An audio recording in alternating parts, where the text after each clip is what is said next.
After that, it's really important to learn kids' personalities and learning styles, and yourself too. It's important to know how your personality is. How your personality is describes your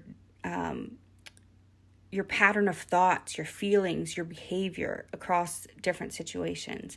And so personalities encompass things like introverts and extroverts, people that are very type A, that need schedules, that need routine, people that don't like routine, they don't like being told, people that need structure versus people that need freedom. And all these things matter when you're going to be working day in and day out with your kids, when you're going to be creating an environment of learning for them, because you really want to create something that is going to mesh with them. And we don't do that in the traditional classroom. Everybody comes in and everybody has to do it the same way everybody else does. It doesn't matter if you're introvert or extrovert. Like, if you got a speech, everybody's got to get up and give that speech. If the teacher needs everybody sitting down for an hour, it doesn't matter if your kid can't sit down, if they need to look around and have some different kind of interaction. So it's important to learn these personalities and learning styles. Intelligence and mental ability measures what a person can do. Personality and motivation influence what a person will actually do. So we put kids in school and we build everything based around their intelligence and their mental ability. And so that really just shows us, okay, what are they capable of doing?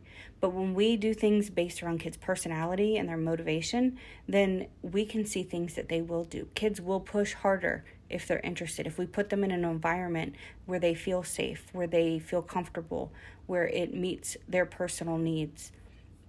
So personality can influence all these kind of things. And then you can use this knowledge to create learning strategies and create ways to monitor their learning that matches and shows you their best abilities.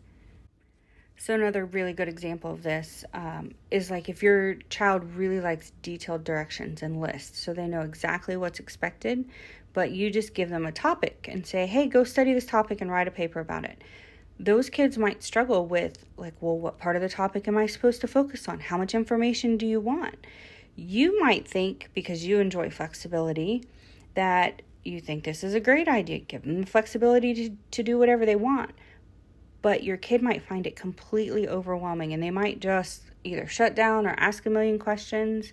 And so just like with the love languages, kids have to be exposed and experience a variety of teaching styles and learning styles. But if you will understand their individual needs, then you can create an environment that gives them opportunities to feel more comfortable, that's less stressful, and really allows them to excel and thrive at a much deeper level than we do when we just expect all kids to mesh to this very standard, rigid type of classroom type environment.